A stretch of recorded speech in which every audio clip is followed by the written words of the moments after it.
Muy buenos días. En Colombia son las 10 de la mañana y estamos aquí en Arquitectour 2021 junto a Construcciones Planificadas y el Grupo Aval, este evento anual que llega a su tercera edición, trayéndoles arquitectos reconocidos a nivel mundial para que puedan charlar un rato, para contarnos de sus experiencias, sus trabajos y poder compartir con la audiencia de W Radio y por supuesto con todo el público de la academia, muchas universidades conectadas, facultades de arquitectura alrededor del país que quieren conocer un poco más de estos grandes personajes de la arquitectura mundial que gracias a Arquitectour los podemos tener aquí cada año. Desafortunadamente todas las cosas buenas van llegando a su fin y hoy es nuestra última charla. Han sido 7 que están además alojadas en nuestra página en wradio.com.co, también en nuestro Facebook, W Radio Colombia, en nuestro canal de YouTube,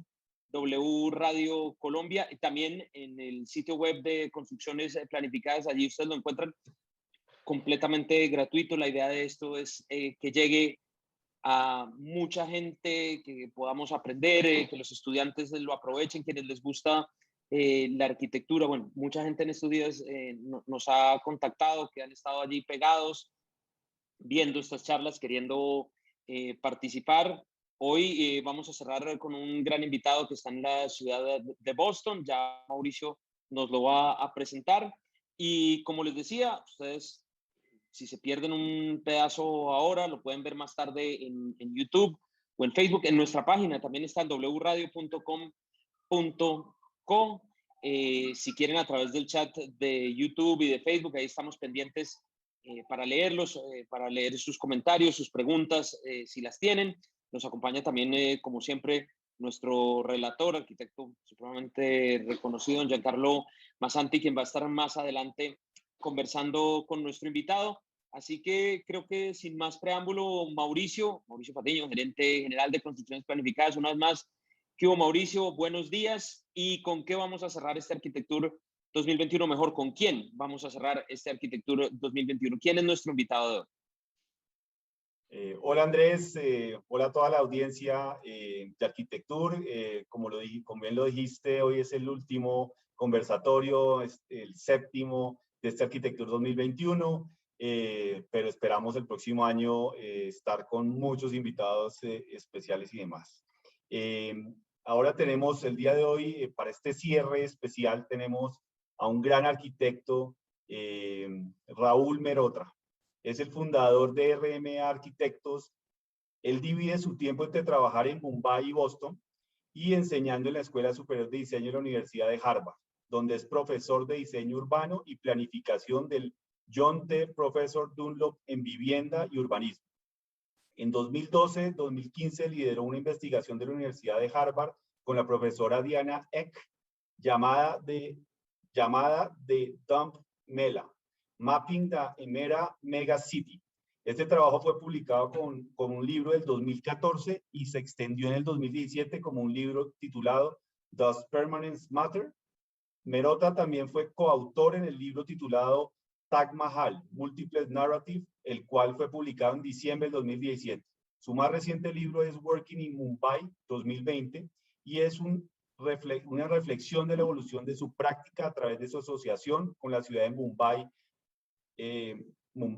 Entonces, sin más preámbulos, le damos la bienvenida a Rahul. Hello, Rahul from Boston. How are you? Good, thank you, Mauricio.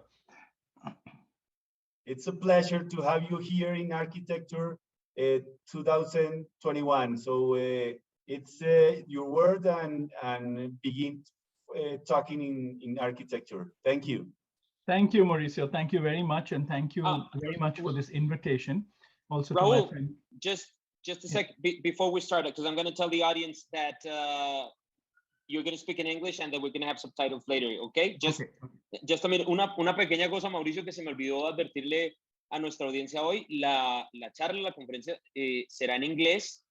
Rahul, ya, digamos, va a hablar despacio y claro para que quienes lo entienden puedan absorberlo todo. E igual, más adelante, Mauricio, el video en YouTube pues tendrá subtítulos para quienes no lo pueden entender, pero así que tranquilos, que él además habla un inglés Perfecto, se le entiende todo. Así que vamos adelante. Raúl, go ahead. Welcome, and everybody's waiting for your presentation. Thank you so much. Thank you, Andreas. Thank you very much. And let me go back to re-thank my friend Mauricio for this kind invitation. Mauricio, thank you. And also for your thank you for your kind words of introduction, and to my friend Giancarlo Masanti. And it's a pleasure to be here with all of you. And I look forward to the conversation at the end of this presentation. As Mauricio mentioned, I have a practice that goes between Mumbai and Boston. I mean, I spend time in Boston teaching, but also working in Mumbai, which I've been doing for 30 years on the ground. And so there are many questions that all of us in countries, well, like Colombia, India, people call it the global South. But I mean, I think these are issues that now begin to resonate everywhere. And so I've called this presentation Architecture and Context. It sounds rather simplistic, but I want to kind of complicate it a little bit, which might help us think about the way we operate. And I hope that this would resonate, beyond India to other parts of the world. It's a brief presentation. So what I'm going to do is spend 5 or 7 or 10 minutes on some key ideas, and then just show 3 architectural projects, where I hope you kind of get a sense of the kind of complexity one deals with in the way I'm framing the problem. So architecture in context is, it's direct what it means, but I want to complicate it with 2 ideas. One idea is the idea of what is the context of the context. And the reason I ask this question is because today we are reacting to globalization. We react to globalization by looking at localism, or we look at critical regionalism, or we look at some formation that helps us situate architecture in a locality. I believe that that becomes the construction of a binary, and a binary where it's not very productive because you land up having to occupy the space of one part of that binary or the other. So you become an architect that is only responding to local needs, or is aware and conscious and about discerning what are local problems, or you become an architect who's working around the world and you're part of this sort of global elite, I suppose. But I think we need to get away from the notion of binaries. And therefore, I think by nestling ideas into each other, we move closer towards dissolving the binaries. And that's why I asked the question, what is the context of the context? So as architects, we are trained to understand the context, right? The context is the terrain, the soil, the condition of the soil, the climate, the geography, the way the wind moves, the way the sun moves, the local materials that are available. Some of us get more ambitious and we begin to get into subjective areas. So we begin to excavate the histories embedded in a context, and we begin to have other things that inspire us in informing the projects we build, in constructing a notion of that context. But that is one aspect of it, because if you place this context, this more tangible context, this context which is much more to do with the locality, in a broader context, that is the context of its context, which is what is happening in the world, the geopolitics that surround things beyond national territories, questions of climate change. What does aesthetic mean in different cultures? I mean, in places like India, Turkey, many parts of Latin America, many parts of Africa, actually aesthetic modernity came to these places before the social modernization project. And so aesthetic modernity did not grow out naturally as it did in Europe, where society modernized, right? So this is a disjuncture. It's a kind of reversal. This is what is the context of the context. And if you place the building site, the very specific context that you work in, to question these bigger questions, then you get very interesting intersections. And I believe that's where you get a blur between the global and the local. You get a blur between many other binaries that we usually construct to explain the world around us. So this is one concept that has been, I think, very important for me going forward. And I'm thinking about it. I don't have the answer, but it's something that is beginning to inform my work. The second question that I want to just put on the table before I show the projects is, when we look at the client, we usually take the client as a very singular entity. Actually, the client in every project changes, right? So in a single family house, the client is one entity. At the most, it's a couple, and you have to resolve some differences between the couple. That's why we do our best work when we do single family houses, because there are no resistances. There's no friction, because you and the clients are usually on the same side of the table. But actually, the client is a multifaceted entity. There is what I call the patron client. There's what I call the operational client, and then I call the user client, right? In a single family house, these all become one person or two people at the most. But if you look at a government project or an institutional project, usually the patron is the president of the university or the president of the city or the mayor of the city or the country. The operational client is usually the campus engineer or the building department in a country or a city. And the user client are the people who use it. Often we as architects align with one of these clients. So either the patron client appoints us, and then we have the arrogance because we have the power to dictate. Or we get aligned with the operational client and we get caught up in all the nitty-gritty of tenders and costs and materials, and we forget the broader vision, because from the operational client, the pragmatism is the main thing. And I think really for us as architects, the challenge is how do you create bridges between all these multifaceted aspects of the client? Because if we can do that and bring them all on the same page, I think we get the most beautiful buildings. Now, this doesn't happen all the time. Even the projects I'm going to show you, I failed. Sometimes I've succeeded in trying to do this. But I think we have to be aware of this in our conversation, and we have to deconstruct the singular idea of the client, because it actually links better than to the aspirations of the project. But it also links in the way that we dissolve the binaries that I was talking about between the context specifically and its broader context, which is the aspiration. And I think that's what makes architecture more timeless, more relevant, and more contextual. And it bridges the binary between the global and the local. And so what I'm going to do is just show you 3 projects. One is a private project. I'm not going to go back to the client. I'll talk about it a little bit. I only wanted to preface that so that you understand these projects. The second is I'm going to show you an institutional project. And the third is I'm going to show you a government project, because the relationship between the patron client, the operational client, and the user client gets complicated as you go down. In the private, it's closer to a single family house where there's much more common ground in terms of aspiration. In the institutional, it begins to get fractured. And in the government projects, sometimes the patron client and the user don't even know each other.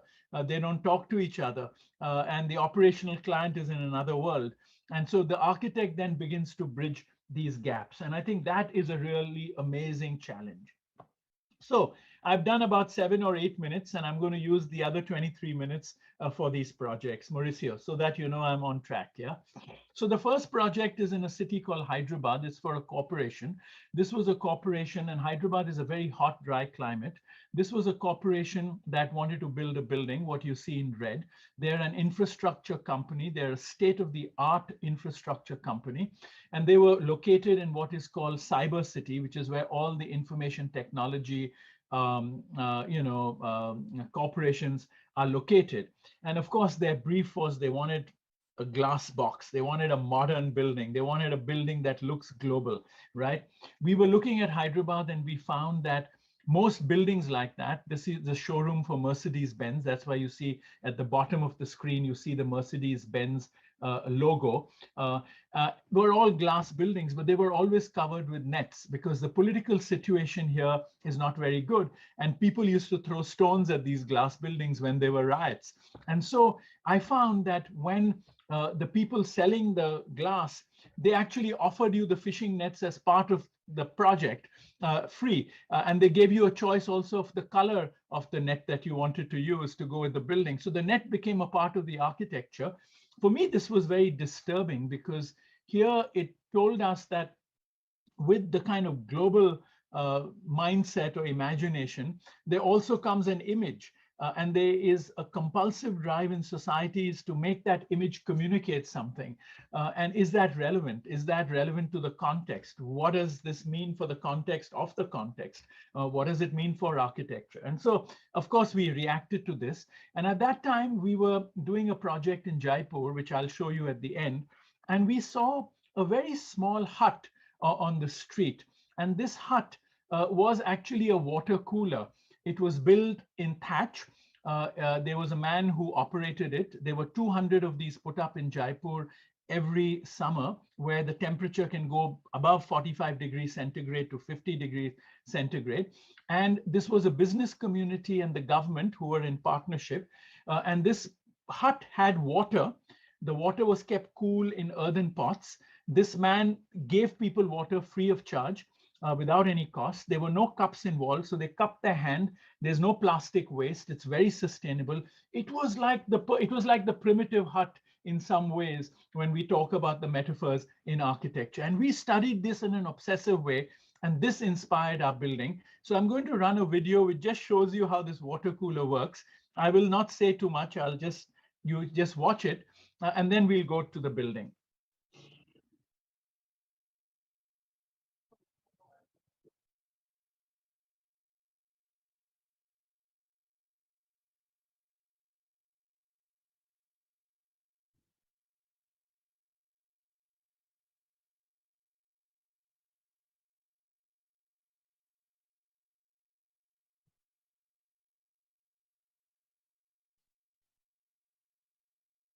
And then he comes and he throws water on it to keep it cool through evaporative cooling. So it's very simple. So every half an hour, he keeps the hut wet.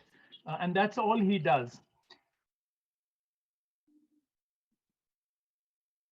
And you have beautiful filtered light. The pots also are porous because they are made out of earthenware. They're not fired. So through evaporative cooling, and it's a very beautiful and a simple gesture.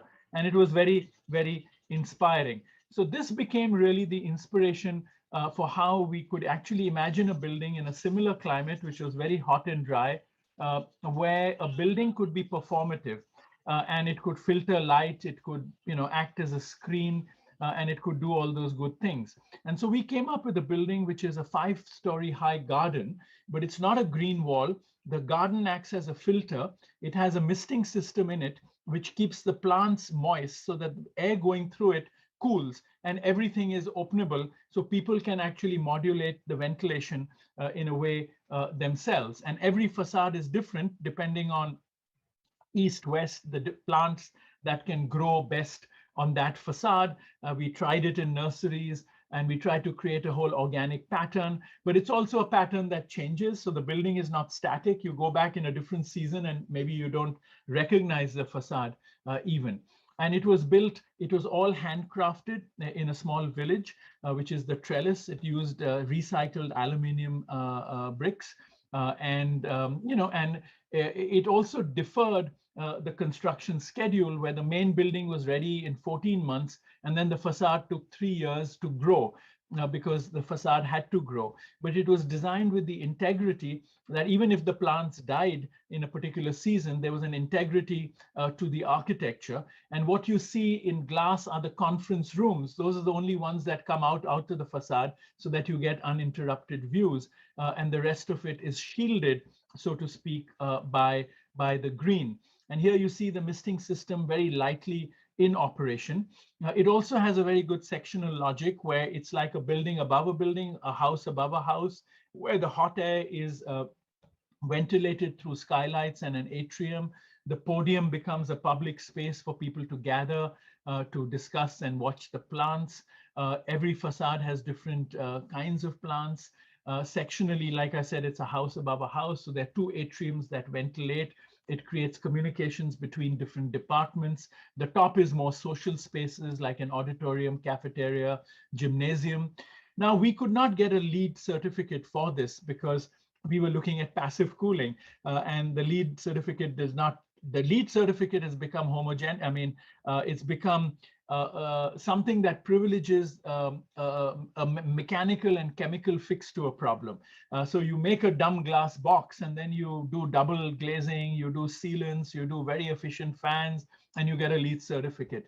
And so this was ridiculous. So the building you see on the top got a LEED certificate. That's our neighbor, but we could not get a LEED certificate because we were doing something quite contradictory. And so this is, again, this question about the global and the local, about how these binaries actually situate us in one world or the other. But if you ask the question in a more complex way, which involves the social condition, the building as an incubator for social condensing, you also ask the questions about passivity, the passive kind of cooling and heating, and all of that, it opens up many new directions.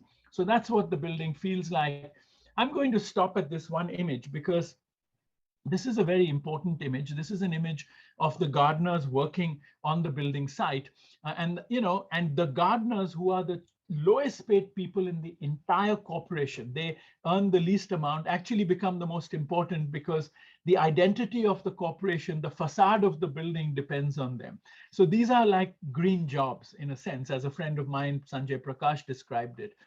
And so they have the dignity to go anywhere in the building without asking anyone. And those are their bosses who are having a meeting. They can choose to put the blind down, or they can choose to smile and make contact with them even visually. So it actually begins to soften a threshold. Architecture actually is very dangerous in the way it can create thresholds between different groups of society. And this building, I think, softens those thresholds. And I'm going to quote from my friend Martha Chen, who is an economist who works for the Kennedy School of Government. And she said this in the context of economy, but I feel this is very relevant for architecture. And she said, what is needed most fundamentally is a new economic paradigm, a model of a hybrid economy that embraces the traditional and the modern, the small and scale and the big scale, the informal and the formal. What is needed is an economic model that allows the smallest units and the least powerful workers to operate alongside the largest units and the most powerful economic players.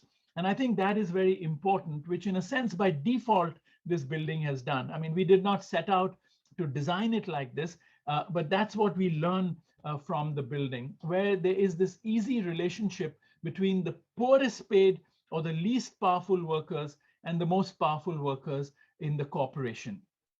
And so the building has now become, I think, about almost 12 or 15 years old. I'm sorry, this video might be too heavy, so I won't spend time on it, but I'll just go to the next slide. But that's what it sort of looks like in its context now, where it sits in Hyderabad.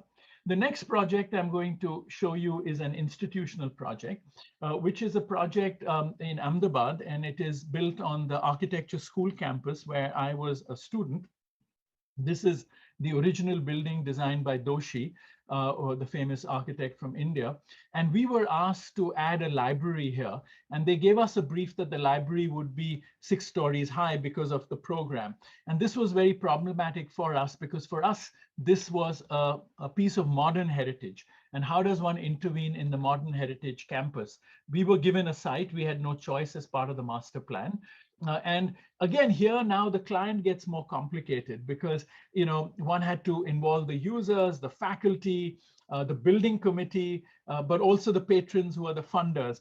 And it meant many meetings. The whole process was very different in terms of its engagement. But essentially what we did here was we came up with a building that was very respectful of the existing buildings in terms of datum, but it went 3 floors under the ground.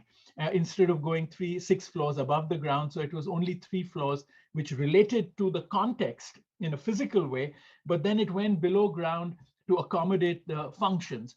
But it also addressed the aspirations, the new aspirations. We did not want to build in brick and concrete per se, just because the old buildings were in the materials. Those are not viable to do anymore. The students of architecture are dealing with many new materials. So how could the building become a laboratory to also inspire students to think about a project like this differently?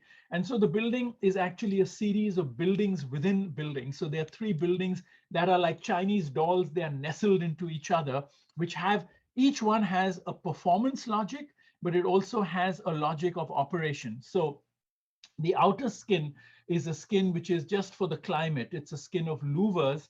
There's an inner skin which protects and modulates light. And then there's an absolutely inner building, which is the book stacks.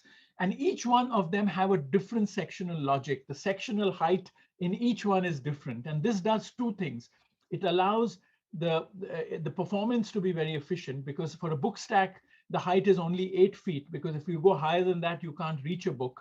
But the outer facade, the logic is 4.5 meters or close to 15 feet, because that's what the facade modulation needed in terms of climatic control. But this also allows the building sectionally to actually do many things. One is we actually carved a courtyard with skylights that takes the light all the way down to the lowest levels. It also allows the book stacks to feel like a separate building within the building. So when you go into the basement, because the sections are different, your views are diagonal. You don't feel you're in a sandwich, but you feel that the voids and the vistas are much more expansive. So you don't feel kind of claustrophobic. And that's what the building looks like above ground. It has a base that relates to the buildings that are around it. This louvered facade can also modulate. So it modulates, you know, and it opens and closes in whatever way people want to modulate it. It also, you know, different panels can be opened. The building creates a base which ties all the existing buildings. Here you see the different layers of the building as you go through it, and you see even more layers as you go through it, and you understand the sectional logic as being completely different. You see the skylights that take the light even down further. You see the difference in the concrete. So at the ground level, till the ground level, the concrete is dark. Then it becomes white as you go down so that there's more light. The ground floor is very ambiguous and very open. It creates these many sort of ambiguities in terms of the different layers of the building. And as you go further into the basement, you see the concrete becomes white. You see the buildings, book stacks, which have a completely different logic. It's like a different building that is sitting within the building, even in terms of texture. All the services are integrated in the building stack. There are courtyards outside. So if somebody wants to have a conference and not disturb the library, they can go out. And here you get the views on the diagonal. What you're seeing is the lowest level of the building. And you get very expansive views, and you see the light that kind of goes right through the building as you traverse the building. And this is, again, I'm sorry, these videos are not playing very well, but this was just a drone shot that took you right through the building. At the lowest level, you see the natural light coming in. It's all pure concrete except for the internet station. Everything else is in the book stack, so that the ceilings and the walls are completely clean and devoid. And as you go to the top, it becomes more light, there's more air, there's more reading rooms. The louvers can be adjusted depending on the day and the time. We also made a manual, so it tells students how to operate the louvers, so it can become a teaching tool. And at night, it becomes reverse, so you get a kind of transparency. The base of the building is meant for people to occupy it and to sit in there. Because it becomes a lovely space to sit and read and have lunch, etc. And I'll very quickly do the last project, which is even more complicated. This is a project which is a low-cost housing project for 100 elephants and their mahouts. Mahouts are the people who look after the elephants. They earn very little. That's why it's a low-income housing project. They earn about $100 a month. So they are among the poorest in that society in the city of Jaipur, where as a desert, elephants shouldn't exist because they are actually tropical beings, but the kings and the maharajas bought them there. And then tourism, this is a page from the New York Times, and as tourists went there who wanted to pretend to be maharajas for a day, the elephant ride, etc., became important. And now the elephants take tourists up the forts. This is the housing the government did for the tourists. For the elephants, sorry, with the elephants at the ground and the mahouts living on top, but it doesn't work. This is the site we got. It was a competition. The site had been quarried by sand contractors, so it was a very uneven site. We studied it and we decided to make water the main protagonist, because we realized within the context of the site and the context of the poverty that the mahouts live in, the out of context nature of the elephants being there, etc., it was important that we privileged water for the future of the elephants and their lives. So it became a landscape project where, with many micro dams, we captured the water to transform the site. And by studying the site, we decided to put the housing in the in-between spaces and make the landscape the chief protagonist, in a sense. So the landscape plan is what drove the project. And in 12 years, or sorry, in 10 years, we managed to convert the site, the same hill, the same desert. You see the same hill and the water collecting, and now the trees growing. So really, it was more about the transformation of the site. We, of course, paid attention to housing. And instead of doing the row housing, which is what the operational clients specified, we actually made it more aspirational for the users by talking to the patron client, in this case it was the politicians, and we created cluster housing. So from the small house that everyone got for the income group that qualifies for this, they had a big courtyard they could use, so it became like a mansion. Through design, one actually subverted what would have been an inequity that would have got locked in through architecture, in a sense. And of course, there were performative aspects of this. The food got stored on the roof, and that created insulation for the air to move through it. This is the first phase of the project, where the first houses were built. And then, of course, every cluster becomes different. Here is a Mahout now coming home after a day of work. And, by default and inequity, because we privileged water, they could actually have lawns, whereas the upper middle class and the middle class in Jaipur have to buy water if they want to have a lawn, because there isn't enough water in the city. And here now the poorest community can actually grow flowers and sell flowers, etc. Housing, life always corrodes housing. They move now, some of them have moved the kitchen out in the open because they can cook in the open. There's very little rain here. And that's why it's in a desert. So they get one extra room to store things or even to sleep in as a child gets married. The trees are growing, the goats have arrived. Everyone now is much happier. And, when people in a cluster get along, here's this guy trying to get his dinner organized. You see they have a lawn. This could be a suburban this could be a suburban condition. Now, the houses haven't been plastered because we didn't plaster or paint them, because we felt when people occupy them, they would paint and, colonize them in a way. And that is now beginning to happen because people have been allocated houses more formally. That's a before and after image. The dish antennas, the trees, you can see the transformation. Now here, we realized that by having the water, what we did was not only improve the health of the elephant, because you see they're in very bad health, their skin gets discolored because they get painted, but more importantly, they become very close to the mahouts, because the process of bathing the elephant, now that there's water, creates a social bonding between the animal and the mahout, which is very important. And we didn't realize that even when we designed. And these are images from the summer when the water is very low. But as the water increases, the plants grow. These are all local species. The other thing that because we were talking to the users, we were treating everyone as our client. They requested us to have some pavilions because they felt they knew that elephants are very social beings. And what basically happens is they have to hang out together with their buddies, because if they don't meet their friends, they start getting angry and things. So this was not part of the program from the patron client or from the operational client. So we just used leftover material and created a very simple pavilion.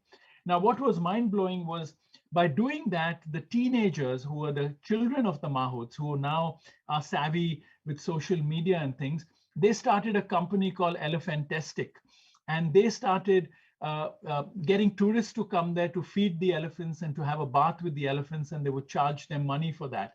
And that way you had a whole income and an economy developing as a result. Again, unintended consequence. We didn't design this. But when I look in retrospect, I realize that I think by privileging water, by privileging the elephant and its health with the mahout's health as the center issue that we wanted to address, actually expanded the project, because our aspiration became broader, which means it allowed all of this to happen, which means in a project like this, what you're creating is an armature for life to flourish. And we have to be careful as architects that we don't get too obsessive about the architecture per se, which is not to say you don't pay it attention, but you also allow other things to be privileged.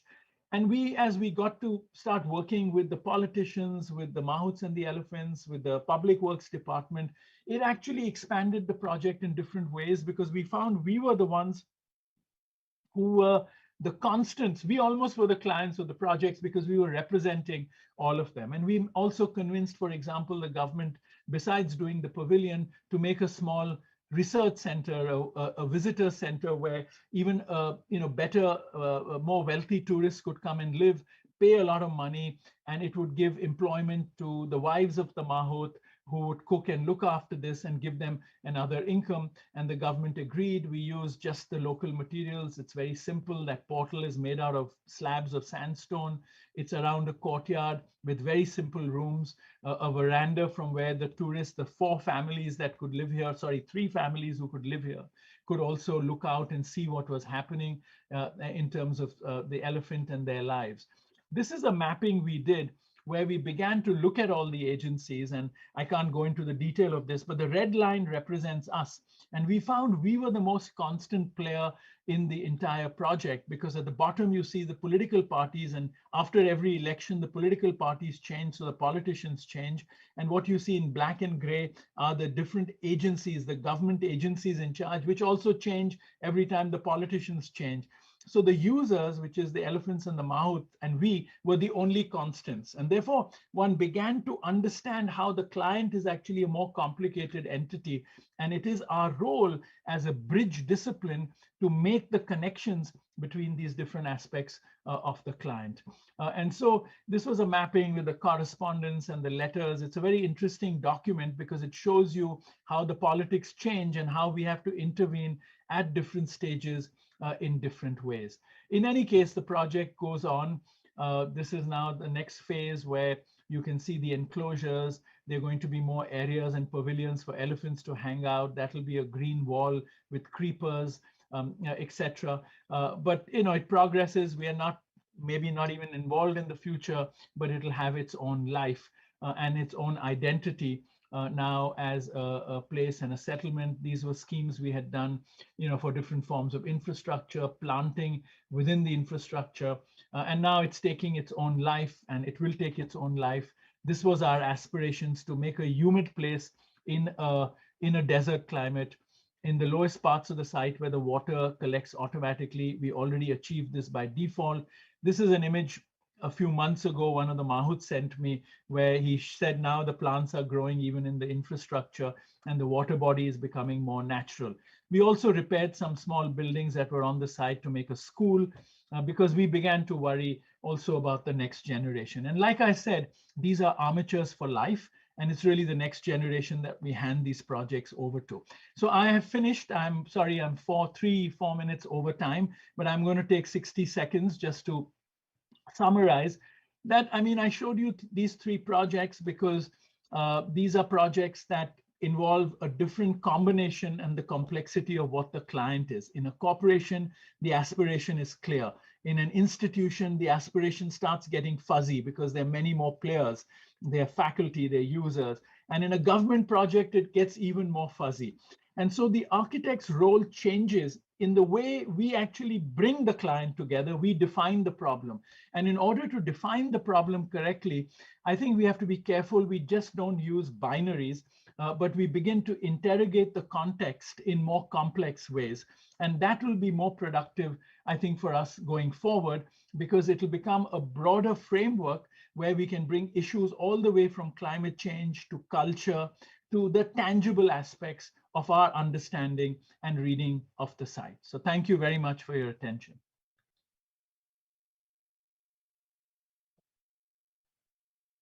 Thank you, Rahul. Thank you so much. Very interesting. And we're going to go along with a couple of questions from our audience and from Giancarlo, who's here with us today.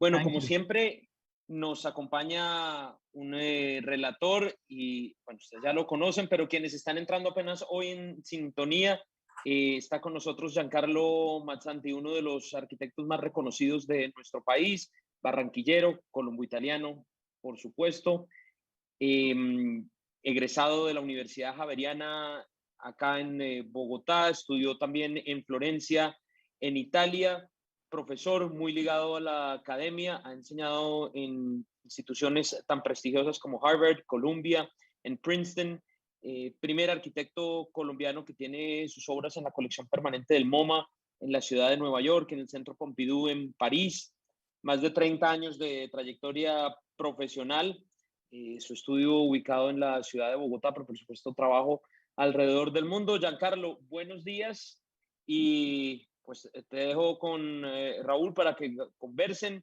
para que le hagas alguna pregunta y ya vamos a ir también con preguntas que nos han mandado a través de YouTube y de Facebook. Raúl, es un placer volverte a ver. It's a pleasure to see you again, and I'm very happy to see you and your wonderful lecture. I love it. Voy a hacer una primero pregunta en español, después trato de traducir, Andrés, si tengo alguna cosa Dale. que no está bien, la un poco, pero precisamente Raúl tiene, además de esta obra maravillosa, es un destacado profesor del GSD en Harvard y está educando a los arquitectos del futuro. Lleva muchos años y tiene un rol muy importante en esa educación. Yo quisiera saber cómo ve el futuro de la profesión y realmente, viendo sus proyectos, también entender cuál es realmente si el rol nuestro, si somos más creadores o facilitadores. I would like to know how do you see the future of the profession and if we really creator or facilitators in the role of architecture in these days. I speak about this one because I know your wonderful role in the Harvard University in the GSD for many years, and you teach it in the last years of many years your studio and what do you think? What is the future of the architects in the next years? What is the real role what we have? Right. No, I think Giancarlo, that's a very good question, and I think it sort of it's linked to what I was saying about how we understand what the client is and how we understand what is the context, because these become two critical questions. And I know I see this in your work too, so you will understand exactly what I'm saying, which is we can't be exclusive in only doing projects where a client comes to us, right? Sometimes we have to initiate a project. Sometimes we have to act as facilitators. So I think the agency of architecture has to become less conservative, because I think the institution of architecture, which is, the different institutions in our country, which create what is the qualification for the architect and also pedagogy in the way we teach architecture, it makes the role very conventional. It makes the role very passive. And unless we get more active, unless we get more proactive, unless we become facilitators, unless we create models in our practice that cross-subsidize even parts of society, like a Robin Hood model, I think we'll have no agency as professionals. We'll have no voice in our society. We have, in the last 20 years, as you know, and we have discussed this before, we have been completely co-opted in the neoliberal globalization world. Architects have been totally co-opted by that project, and it's the project of what I call impatient capital. It becomes the architecture of impatient capital. It becomes cities of impatient capital like Dubai and Shanghai, which become very singular in their aspiration. And I think that's the reason why I feel it's less productive to react to those binaries, but becomes more productive for us as teachers, but also as us as active members of the profession in our societies, to begin to interrogate what we mean by the context we work in, and what are the needs of that context, and how does that context relate to the broader context of the globe, in a sense. So it's not about globalization, but it's about understanding that relationship. Bueno, voy a hacer un resumen muy cortico. Por supuesto, después vamos a tener subtítulos para todo esto, pero lo que él dice, Giancarlo, es que primero, la pregunta es muy interesante porque además está ligada con la explicación que él daba sobre el contexto y los clientes, el entender a los clientes. Y él cree que el rol del arquitecto debe ser quizás mucho menos conservador. Dice que no se puede ser exclusivos en cuanto a que el arquitecto o los estudios no tienen que esperar a que haya un cliente para sacar adelante un proyecto, tienen que ser más proactivos, tener más iniciativa y además hacer una reflexión sobre las mismas instituciones que gobiernan o que regulan la arquitectura y que califican al arquitecto porque lo encajonan en ese rol supremamente conservador. Entonces hay que convertirse más en facilitadores, un poco el modelo de ser un Robin Hood, o de otra forma la arquitectura no va a tener una voz como profesionales. Dice él que en los últimos 20 años la profesión ha sido cooptada por el modelo neoliberal, lo que él llama el capital impaciente, que sucede en ciudades como Dubái o Shanghái, y él cree que todo esto es importante que los nuevos arquitectos o los arquitectos del futuro entiendan las necesidades del contexto y trabajen para ello. Quiero trasladarle algunas de las preguntas que están llegando a través de nuestras redes para nuestra audiencia. Raul, I'm gonna ask you a question that comes from one of our listeners or viewers today, and they're asking, well, first of all, what do you think of the homes of the future in countries like India, where population grows more and more every day? What do you think about the concept of home and how it's going to be in the future? Wow, that's a complicated question. It might be long. I'll try to answer it in short ways. In fact, right now at the Venice Biennale, our installation there is on the new research we are doing on Indian cities, where we are first trying to understand this broader context of what urbanization means before we even come to housing. And we also did an exhibition 2 years ago called The State of Housing in India. So whoever the person who's asked the question, if they're interested, they can write to me and I can give them more information on all of that. So this has been very central to my research. So the short answer, because I could do a whole lecture on this, will be two things. One is that what is happening in India is there is a lot of urban flux. And the pandemic showed how in India, you must have seen these images, that about 30 million people reverse migrated in 1 week's time when the cities closed down. So that is just an indication of the fact that Indian urbanization is in great flux. There are millions of people who move on a seasonal basis, which means that what in the process is growing are not just the megacities. What are growing are many smaller towns that don't even get defined as urban areas. And these are what in the Venice Biennale we have called transitioning settlements. There are about 10,000 such transitioning settlements, which are actually urban in all ways because people from the local rural areas come there for work and go back, sometimes on a weekly basis, sometimes on a daily basis, sometimes on a seasonal basis, right? Now, these 10,000 settlements accommodate 200 million people, 187 million people to be accurate according to the last census, which is a massive number. And these are people in motion and in movement, right?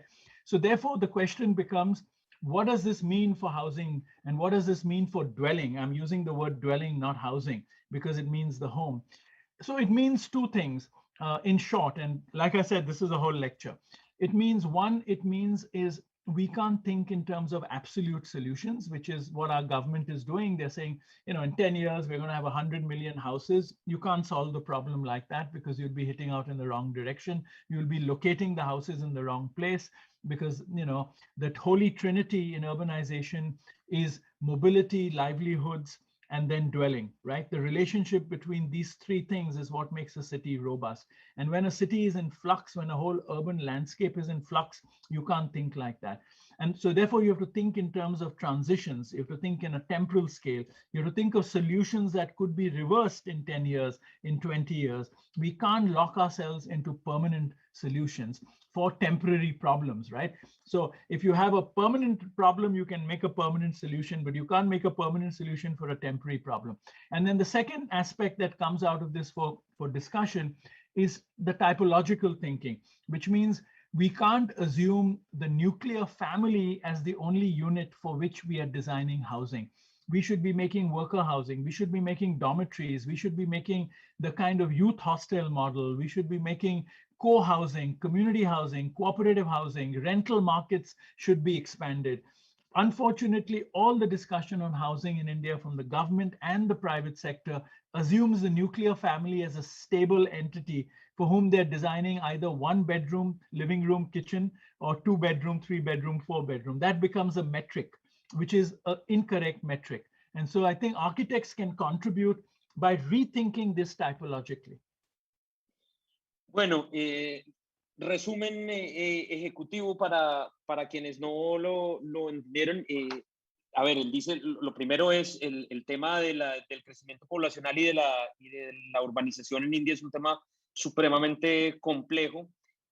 Dos aspectos importantes. El primero, el flujo urbano. Ahora con la pandemia sucedió un fenómeno que se llama migración inversa, es decir, 30 millones de personas en una semana emigraron o se fueron de los lugares a donde habían emigrado previamente, saliendo de las ciudades una vez las ciudades se encerraron. Todo esto, por supuesto cambian radicalmente la situación. Dice él que se crearon lo que han llamado como asentamientos de transición. Hay unos 10.000 asentamientos de estos en India que tienen una población, para ser exactos, de 187 millones de personas. Entonces es muy difícil. Dice él que el gobierno está cometiendo un error en cuanto a que piensan en una solución definitiva. Entonces dicen, vamos a construir 100 millones de casas. Así no se puede pensar, porque cuando un problema no es definitivo, uno no puede pensar en soluciones definitivas. El problema es temporal y va cambiando temporalmente. Entonces hay que pensar en soluciones temporales. Lo otro es el pensamiento sobre la tipología de la vivienda.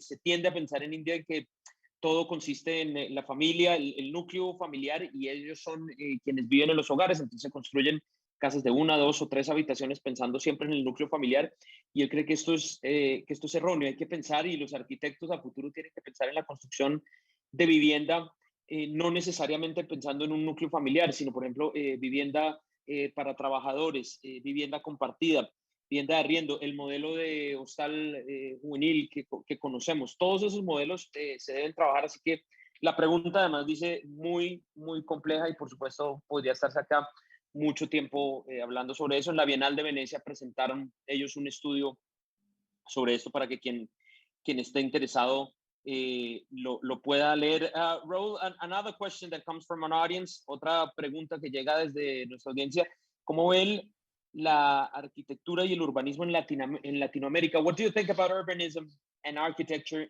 in Latin America? I don't know how much you've studied of that, of course. Briefly, what you can tell us on that matter.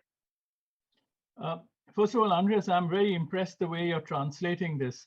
And from the few words that I could understand from your translation, my God, you covered all the points. So thank you very much for the effort. Brief summary. Thank you. So, you know, I know Latin America a little bit through the few friends I have there, including Giancarlo and others I've visited and seen.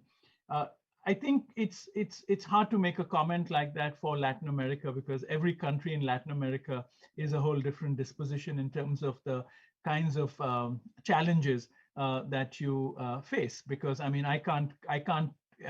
Colombia and Chile are completely different in terms of economy challenges, and therefore the architecture that comes out of it, also the cultural differences and the geographies more than anything else. So I would hesitate to kind of respond in a very broad way to what I see in Latin America. But the few things I see in Latin America are very, the few things that I know in Latin America are incredibly interesting. The countries that, all of these countries, I think the generation, Giancarlo and, all Mauricio and all of your generation in Peru, in Chile, in Argentina, in Paraguay, and Uruguay, in all these places, there's wonderful work coming out. I think in many ways, what I see happening in India is an extreme form of what the Latin American challenges are, because of course in India, it's very extreme.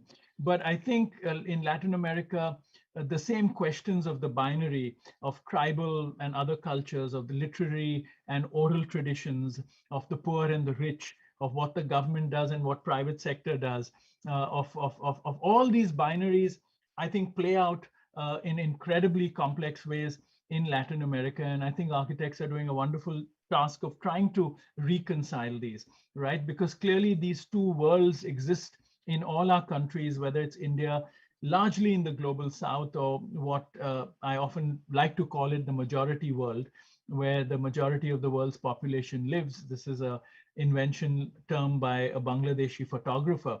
But, you know, I think the human-centric nature of what we deal with in the majority world is, I think, what differentiates the architecture in Latin America and India from what happens, I think, in the global north.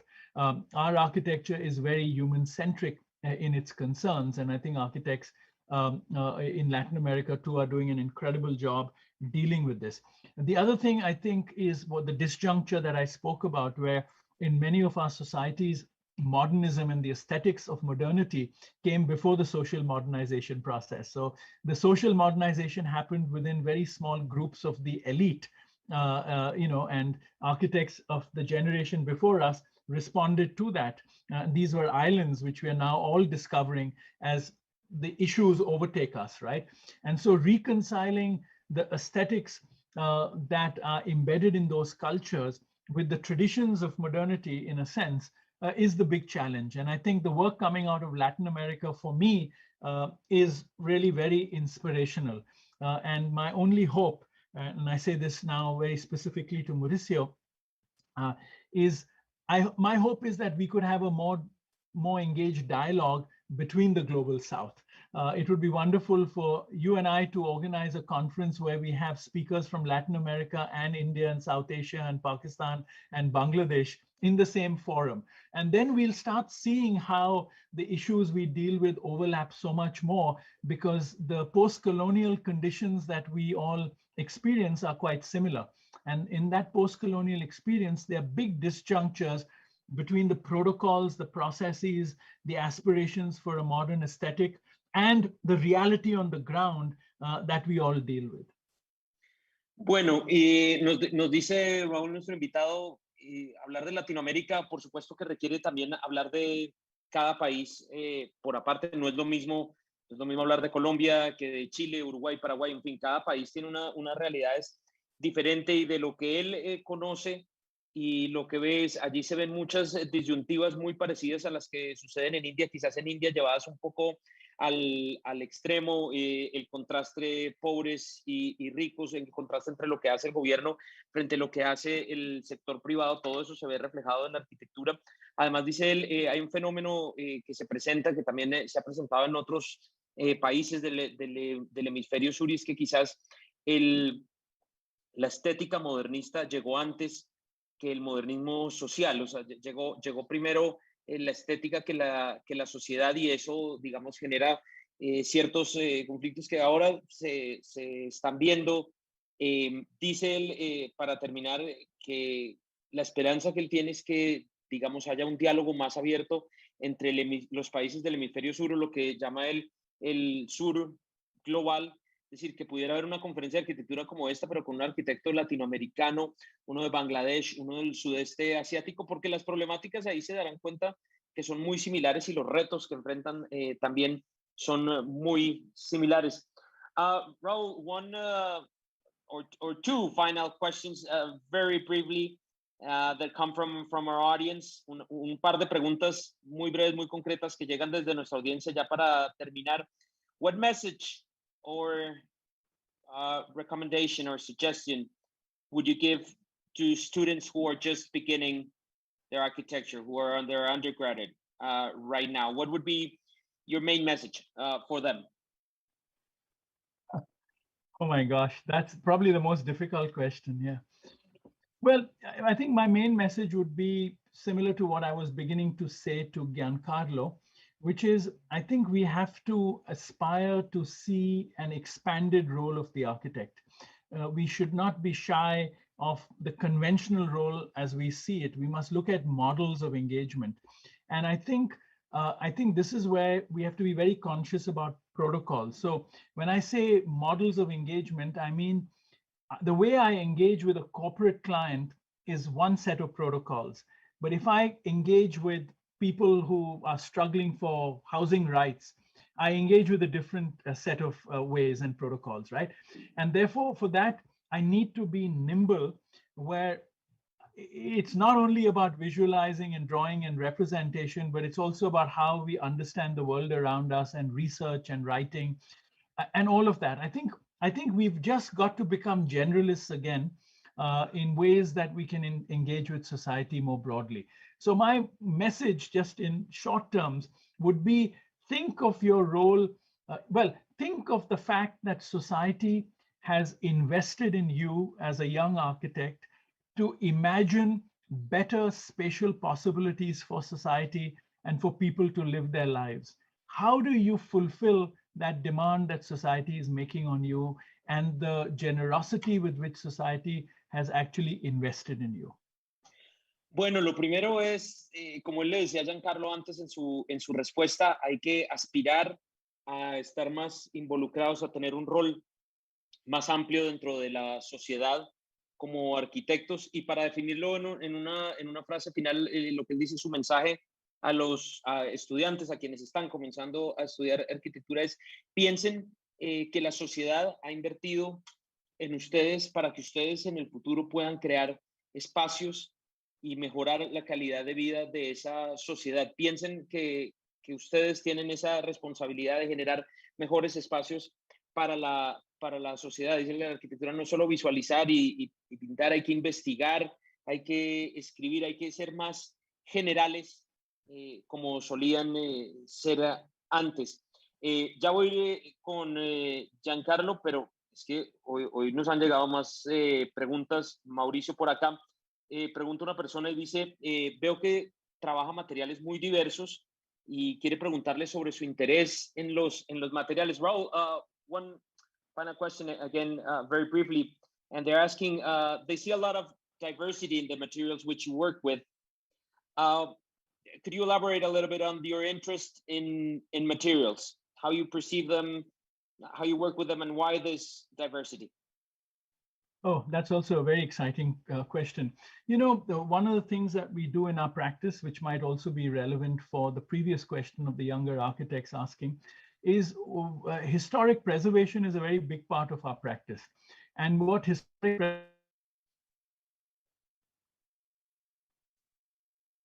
preservation has taught us is that so if there is a wooden beam going into a stone wall, the wood has less life cycle than the stone, and so the decay happens at that junction, right? So weathering of materials becomes very important. And so because we've been involved in historic preservation and conservation of buildings, actually for us, it has liberated us in terms of materials.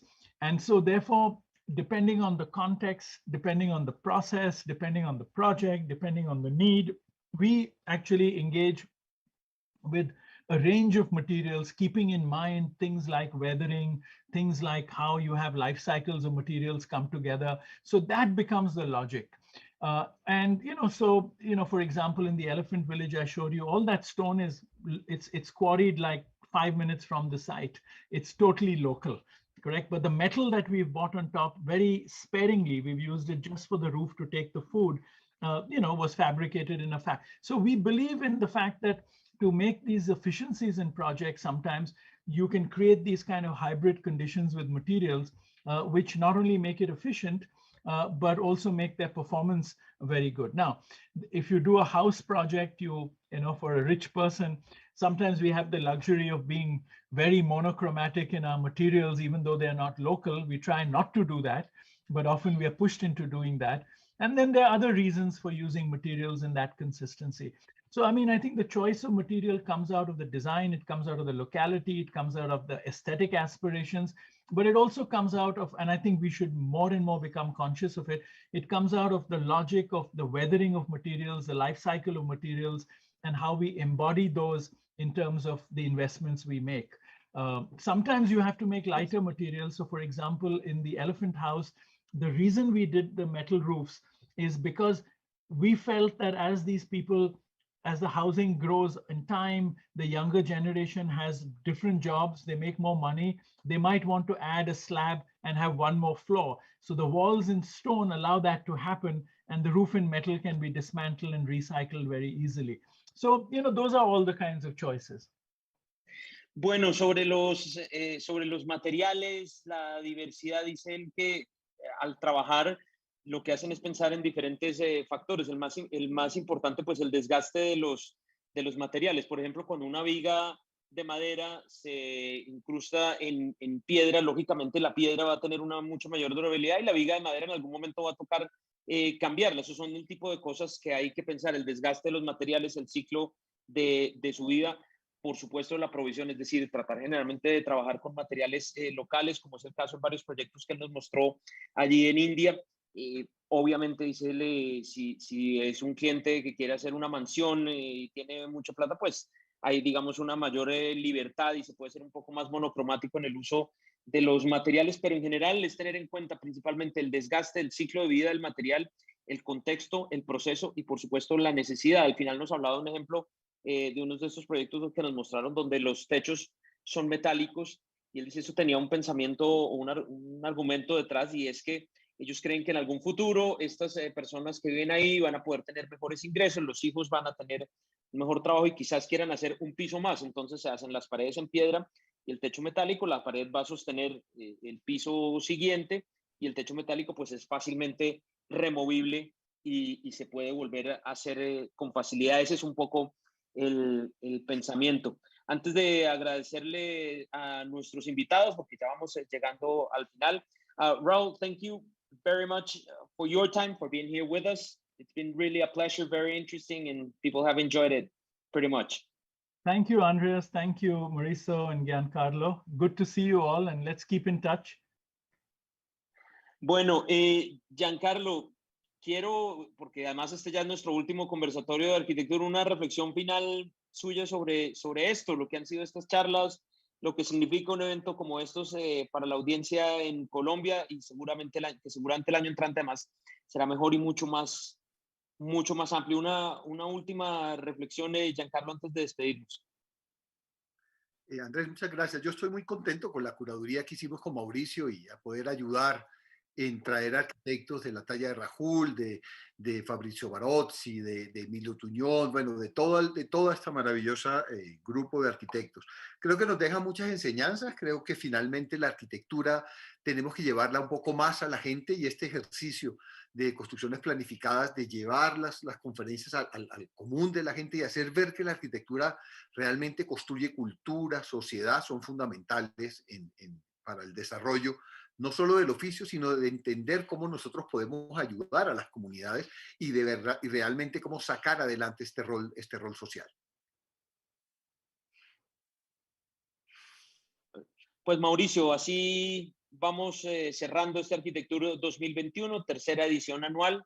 A usted, a Construcciones Planificadas, al Grupo Aval, muchas gracias por darnos esta oportunidad también de ser sus aliados, poder traerle a nuestra audiencia un tema tan interesante como lo es la arquitectura, con invitados tan especiales, y poder a través de estas charlas aprender un poco, quienes no somos arquitectos, pero aprendemos y hace que cada día nos guste más. Muchas gracias, Mauricio.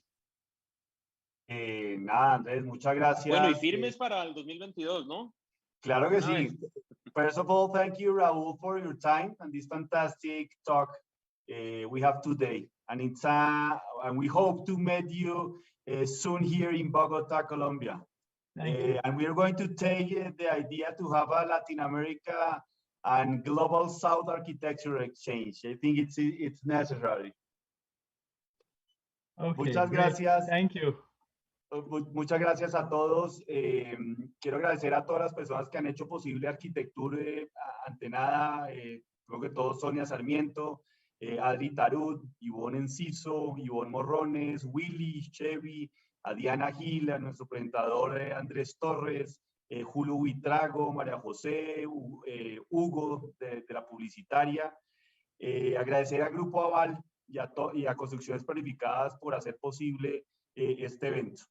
A los relatores también les quiero darle un agradecimiento, a Lucas Ariza, a Doris Tarchopoulos, a Carlos Naranjo, a Giancarlo, obviamente que fue parte de la organización y facilitador para poder tener a todos estos arquitectos de talla mundial acá. Y Andrés, los esperamos el próximo año para la 4ª versión de Arquitectour. Ahí estaremos. Ahí estaremos, ojalá también con algo de presencialidad, y nuestros canales siempre están dispuestos para eventos tan interesantes como este, Mauricio. Muchas gracias. Claro que sí, y obviamente recordarles que todos los conversatorios los pueden ver del año anterior y de este año en la página de www.wradio.com.co/arquitectur, y también la página de www.construccionesplanificadas.com/arquitectur. Entonces yo creo que los esperamos el próximo año. Andrés, a ti muchas gracias por hacer posible y armar este conversatorio tan agradable y podernos transmitir los mensajes de Raúl también. Muchas gracias.